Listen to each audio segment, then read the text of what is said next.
Programme دوراہا میں آپ سب کو خوش آمدید. میں ہوں آپ کی ہوسٹ سیماب آصف.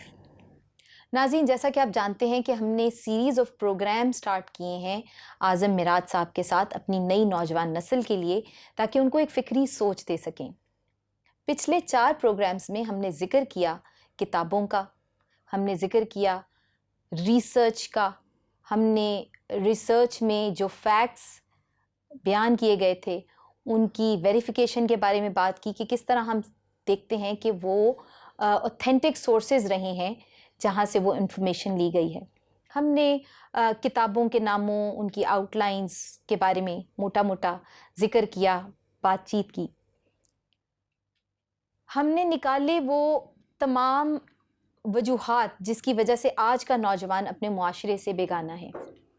ناظرین، جو اس سبجیکٹ کے ہم کہہ سکتے ہیں ڈاکٹر صاحب ہیں، وہ ہمارے ساتھ پروگرام میں موجود ہیں. ہمیں بہت خوشی ہے کہ اعظم معراج صاحب دانشور، ہمارے رائٹر، بہت ہی محترم ہمارے ساتھ موجود ہیں. آپ کو پروگرام پہ خوش آمدید. بہت شکریہ جی. اور ڈاکٹر صاحب کی جگہ میرا خیال ہے اگر نیم حکیم کر لیں تو زیادہ بہتر ہے. نہیں، ہمارے لیے آپ ڈاکٹر صاحب ہیں. ہمارے پاس 70 سال میں کبھی بھی اس طرح کو کوئی پلیٹ فارم یا کوئی بھی اوتھینٹک سورس یا کتابی صورت میں کبھی بھی اس طرح سے انفارمیشن نہیں آئی جس کو ہم کہہ سکتے ہیں کہ ہمارے لیے ایک دستاویز ہے، جو اب ہمارے لیے ریفرنس کی ایک خوبصورت اوتھینٹک. آپ کی نوازش، لیکن میں نیم حکیم پہ قائم ہوں اور یہ میرا حق ہے. آپ ڈاکٹری پہ قائم رہے. سر کیسے آپ؟ جی میں ٹھیک، شکریہ. بہت چھٹیاں اچھی گزر رہی ہیں یا ہماری جیسی گزر رہی ہیں؟ چھٹیوں میں بھی ایسا کام ہی ہے، آپ نے مجھے بھی اس پہ لگا دیا ہے. نہیں، ہمیں بہت خوشی ہے.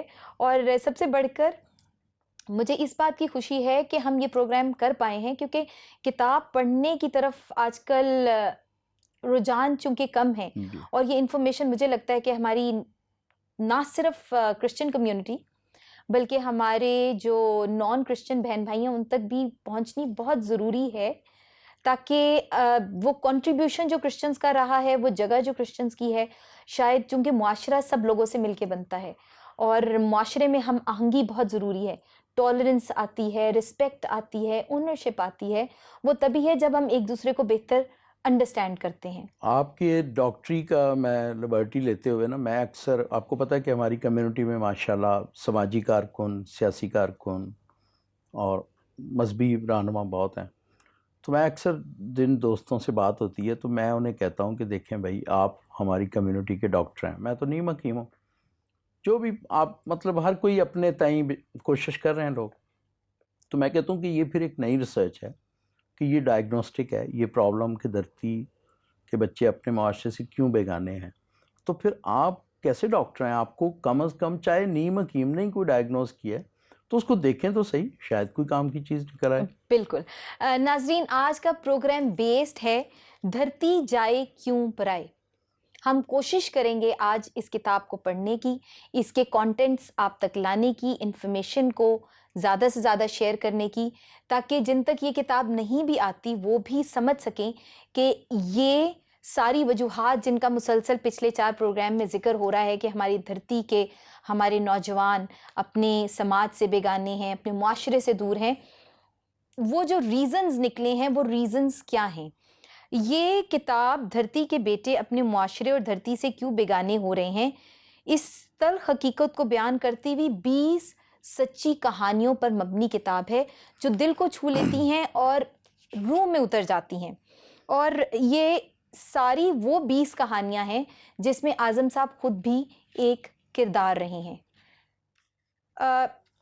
کتاب کے بارے میں آپ کو تھوڑا سا اور فیڈ بیک دینا چاہوں گی تاکہ پھر ہم کتاب کے کانٹینٹ کی طرف چلیں.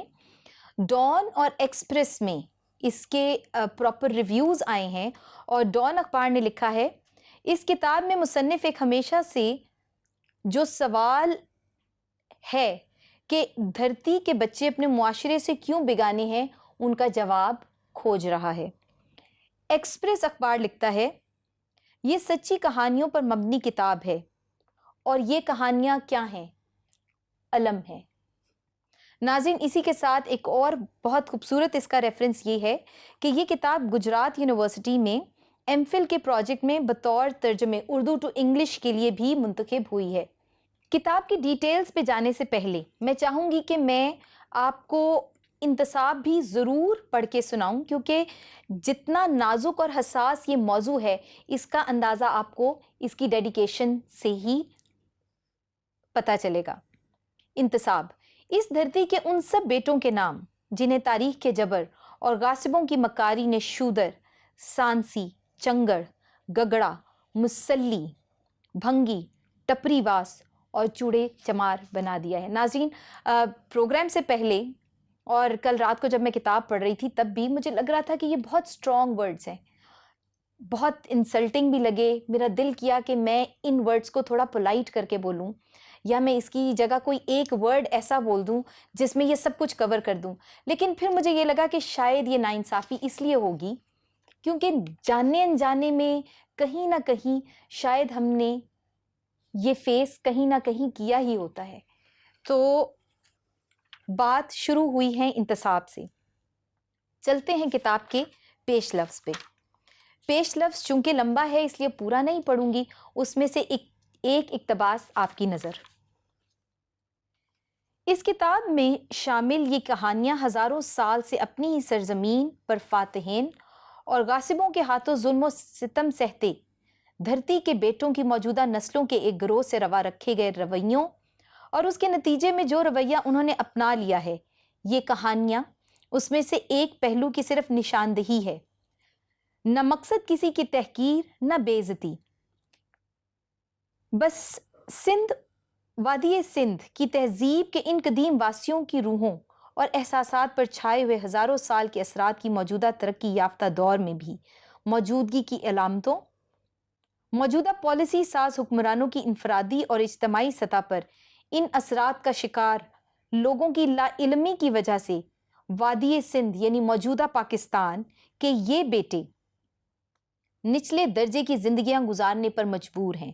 گو کہ یہ کتاب صرف ان میں سے ایک مخصوص گروہ مسیحیوں کے بارے میں ہے، لیکن توجہ طلب قابل رحم حالت ان سب دھرتی واسیوں کی ہے، چاہے وہ کسی بھی گروہ یا قبیلے سے ہوں، چاہے تھر کے ریگستان کا بھیل اور کوہلی یا چولستان کا ٹپری واس، شمالی پنجاب کا مسلی ہو یا وسطی پنجاب کا گگڑا، چنگڑ یا سانسی۔ غاصبوں کے مظالم نے سب کے ساتھ یکساں سلوک کیا ہے، اور ہزاروں سال پرانی ظلم و ستم کی داستان آج بھی دہرائی جا رہی ہے اور تب تک دہرائی جاتی رہے گی جب تک دھرتی کے یہ بیٹے دھرتی سے اپنی نسبت کو پہچانیں گے نہیں اور تاریخ کے جبر کی بدولت دھرتی کے بیٹے ہونے کا اپنا کھویا ہوا فخر دوبارہ نہیں حاصل کر لیتے۔ اس لیے ضرورت اس بات کی ہے کہ یہ سمجھنا ہے کہ آج کا نوجوان اس دھرتی سے جڑا ہوا کیسے ہے۔ ناظرین، اس کے ساتھ ہی آگے ایک کہانیوں کا سلسلہ چل رہا ہے جس میں 20 کہانیاں ہیں، سچی کہانیاں ہیں۔ 20 کہانیاں سنانے کا تو ٹائم نہیں ہوگا کہ میں آپ سے ساری کہانیاں ڈسکس کر سکوں، لیکن کچھ پنچ لائنز ایسی رہی ہیں کہانیاں پڑھتے ہوئے جنہوں نے میرے دل کو بہت چھوا، اور میں چاہوں گی کہ میں آپ سے زیادہ نہیں تو وہ کچھ باتیں ضرور شیئر کروں۔ پہلی کہانی ہے چاچا یونس کی۔ چاچا یونس کی کہانی پڑھتے ہوئے دل ہر دفعہ بہت دکھا، بہت سی ہسٹری بھی سمجھ میں آئی کیونکہ پارٹیشن کی بات ہوئی، اس میں کیسے وہاں سے لوگ آئے، کہاں کیسے سیٹلمنٹ ہوئی، وہ سب سمجھا، انفارمیشن تھی، اور ساتھ ساتھ رویے بدلتے ہوئے یہاں پہ دیکھے گئے ہیں، اور ساتھ ہی ایک قصہ یہاں پہ بتایا گیا ہے۔ اور پھر آج کئی سالوں بعد جب مجھے چاچا یونس نظر آیا، جو شاید میرے اسٹیٹ ایجنسی کے دفتر کے قریب واقع اسپنرز نیک بار سے نکلا تھا یا کسی دفتر سے، اس کے ایک ہاتھ میں ڈسٹ بن اور دوسرے ہاتھ میں جھاڑو تھی۔ اچانک سامنے آنے پر میں نے چاچے یونس کو وہی روایتی جوش و خوشی سے سلام کیا، سلام چاچا۔ لیکن چاچے یونس کی حالت ایسی تھی جیسے کسی شکاری کی جیپ کی تیز ہیڈ لائٹس جب اچانک خرگوش یا ہرن کی آنکھوں پر پڑتی ہیں تو وہ ایک لمحے کے لیے اپنی جگہ ساکت ہو جاتا ہے اور اسی لمحے وہ شکاری کی گولی کا نشانہ بن جاتا ہے۔ چند لمحوں بعد جب چاچا یونس سنبھلا تو اس نے ڈرے سہمے ہوئے پوچھا، تو اس نے ڈرے سہمے ہوئے پوچھا، اور بیٹا ابا اور اماں کا کیا حال ہے؟ اور جلدی جلدی چلنے لگا، اور چلتے چلتے ہی کہنے لگا، اچھا میں ذرا جلدی میں ہوں، اور فوراً کسی گلی میں غائب ہو گیا۔ اب تک مجھے اپنے محلے داروں اور جاننے والوں کے اس طرح کے رویوں پر کبھی اتنا غصہ اور رنج نہیں ہوا تھا، لیکن آج تو مجھے رنج اور غصے کے ساتھ ساتھ شرمندگی بھی ہونے لگی، اور چاچے کے اس رویے نے مجھے اس بات سے بھی زیادہ شرمندہ اور ذلیل کر دیا جو مجھے کوئی مسلمان بھائی یا سفید پوش مسیحی بھائی بھنگی کہہ کر سکتا تھا۔ یہ تو رہی چچا یونس کی بات۔ اس کے بعد اگلی سٹوری ہے یار اسیوی جٹ زمینداراں۔ دو دوستوں کی گفتگو اس میں چل رہی ہے، اور وہ نکلے ہیں سنیما، اور اسی میں سے یہ ایک چھوٹا سا واقعہ ہے۔ اسی ترنگ میں انہوں نے ریڑی والے کو پنجابی میں کہا، یار 2 گلاس شربت تے دے، یعنی یار 2 گلاس شربت تو دینا۔ ریڑی والے نے آرڈر سن کر ان کو اوپر سے نیچے تک دیکھا، اور پھر پنجابی ہی میں ان سے پوچھا، ارے تم کون ہو؟ اب ان دونوں کی حالت دیکھنے والی تھی۔ خوشی سے چمکتے دمکتے چہرے ایک دم مرجھا گئے، کیونکہ ریڑی والے کی آواز میں ایسی حقارت اور نفرت تھی جو ان کے وجود کو چیرتی ہوئی ان کی روحوں کو گھائل کر گئی، اور ان کی حالت ایسی تھی جیسے انہیں بیچ بازار کسی نے رسوا کر دیا ہو۔ انہوں نے سہمے اور منمناتے ہوئے لہجے میں کہا، یار اسی وی جٹ زمینداراں۔ لیکن ریڑی والے نے ان کو دھتکار کر کہا، جاؤ، کوئی شربت وربت نہیں، اور یہ جاٹ شرمندگی سے ایک طرف کھسک گئے۔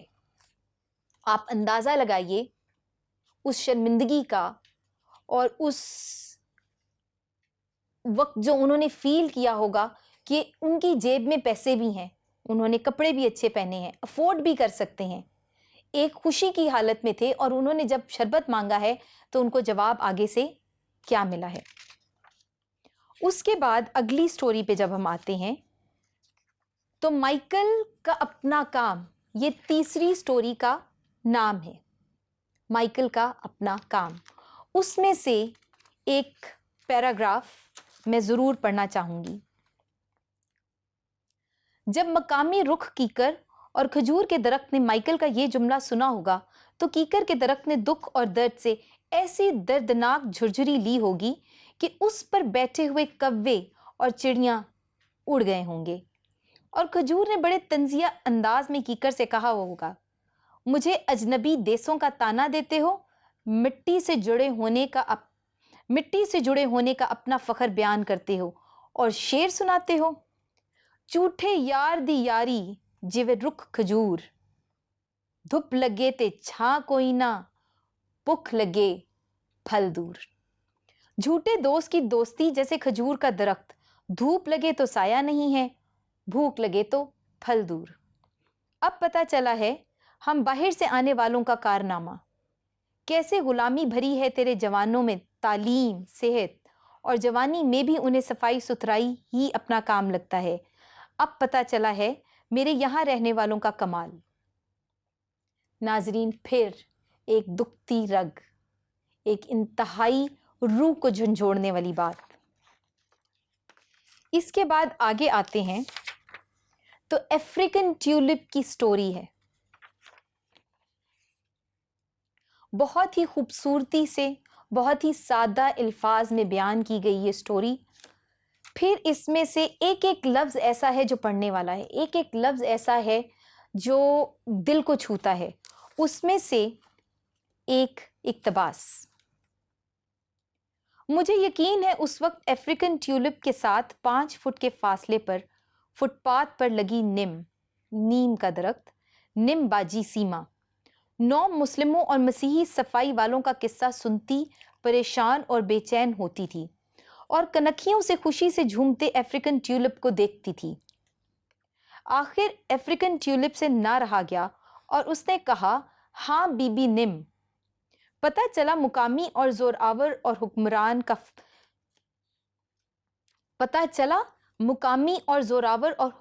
کا فرق۔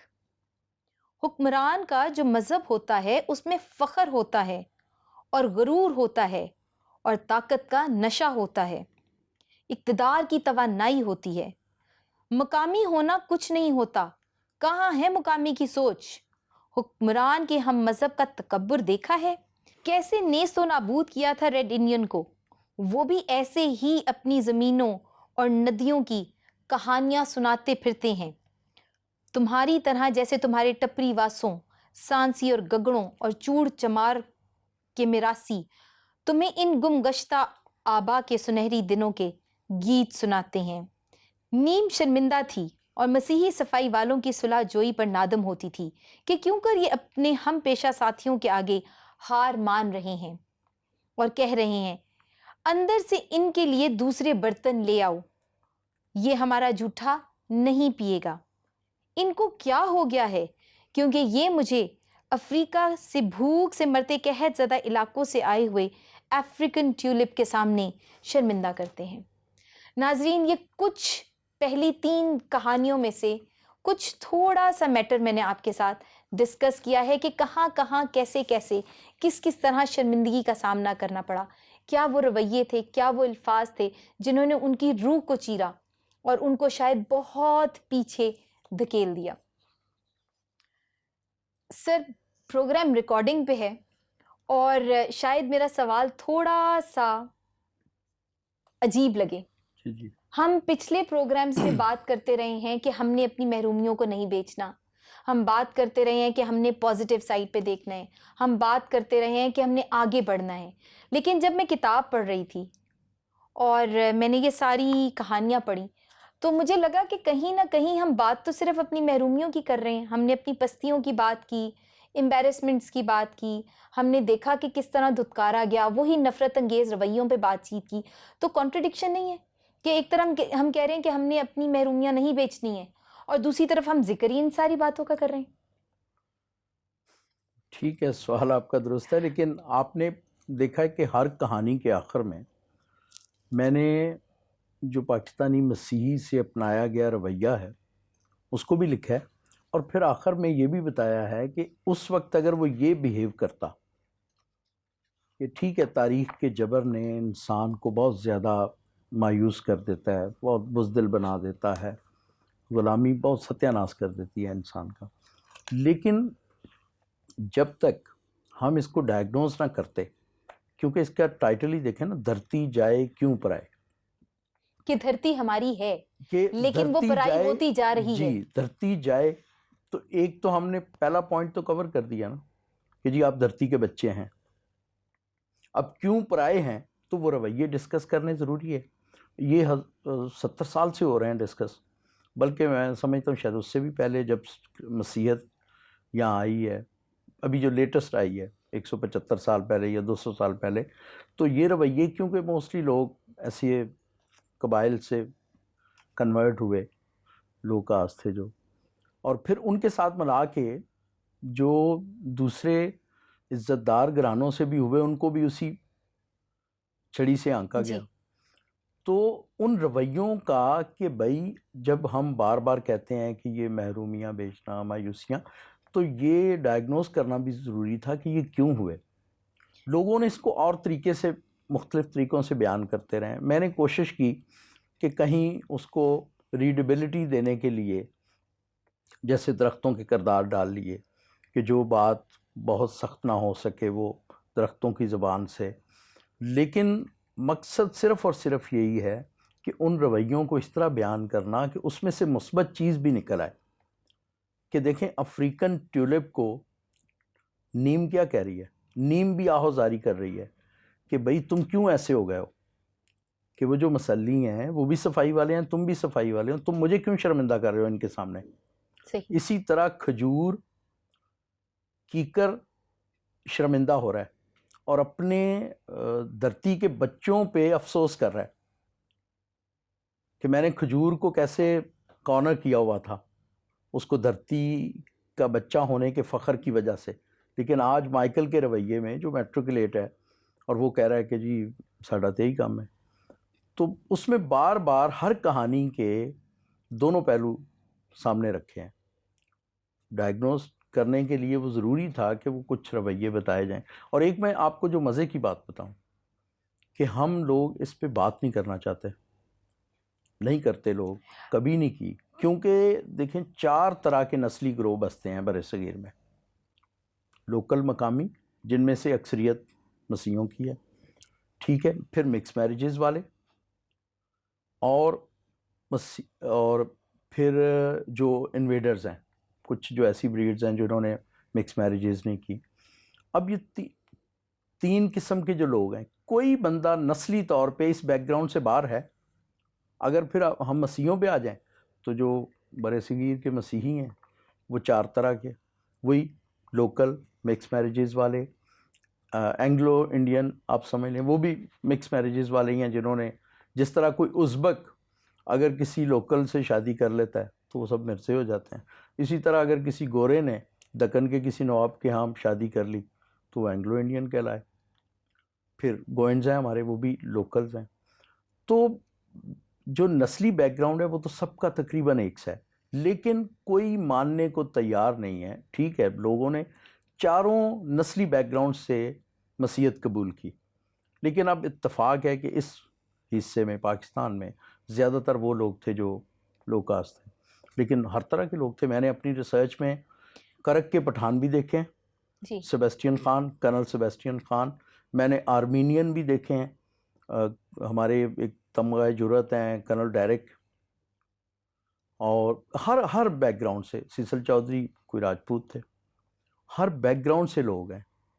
لیکن اکثریت کیونکہ ایسی تھی تو انہوں نے پھر سب کو ایک ہی چھڑی سے آنکنا شروع کر دیا. انفارچونیٹلی ہم نے یہ دیکھی ہے بات کہ کچھ ٹریٹمنٹ ایسا ہوتا ہے, اور شاید پاکستان میں بھی شاید ہر جگہ پہ نہیں, لیکن شاید کئی علاقے, کئی شہر کچھ ایسے ہیں جہاں پہ کچھ تھوڑا سا ہم دیکھتے ہیں کہ اس طرح کا رجحان زیادہ ہے. اب میں آپ کو بتاؤں کہ لوگ وہ جو بات چلی تھی کہ بات نہیں کرنا چاہتے, کرنل البرٹ نسیم ہے ہمارے ماشاءاللہ بہت ہی رسپیکٹیبل, ہماری تحریک شناخت میں بھی بہت ایکٹیو ہیں, اور اب بہت انہوں نے قابل احترام زندگی گزاری.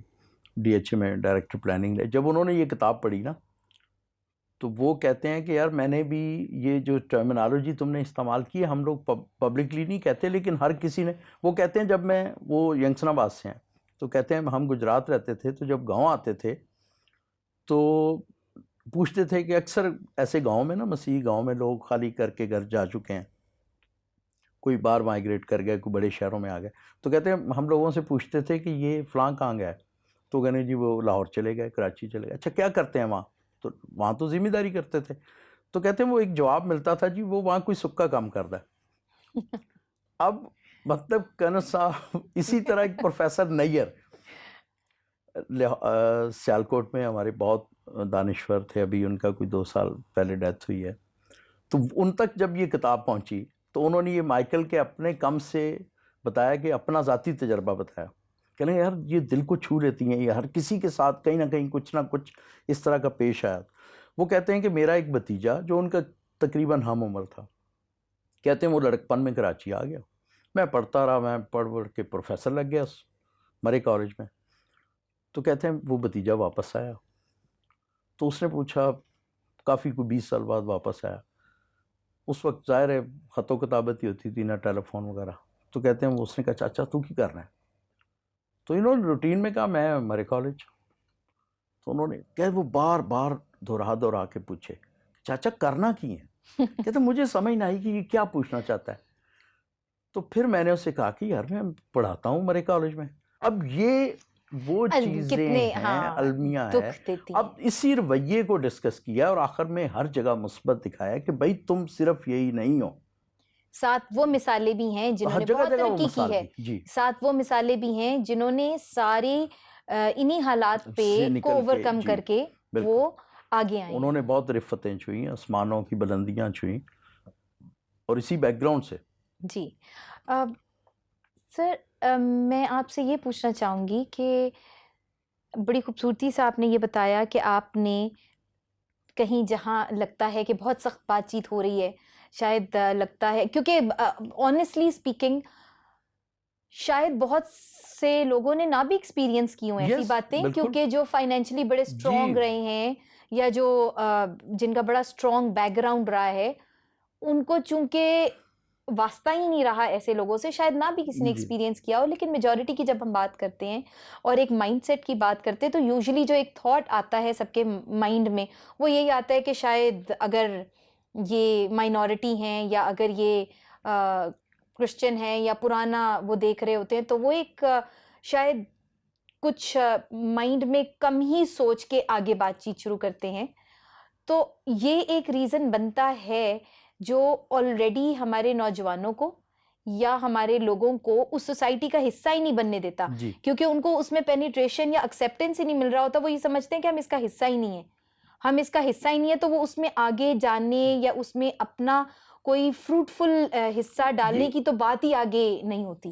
بالکل یہی بار بار ڈسکس کیا گیا ہے کہ یہ کیوں پرائے ہو گئے ہیں. اور اس میں کوئی, میں نے دیکھیں شروع میں ہی آپ نے پڑھا کہ میں نے یہ لکھا ہے کہ میں نے اس میں سے ایک گروہ کو پکڑا ہے, باقی بھی اور لوگوں اشرافیہ کے نے ساتھ سب کے بہت ساتھ یہی ہے.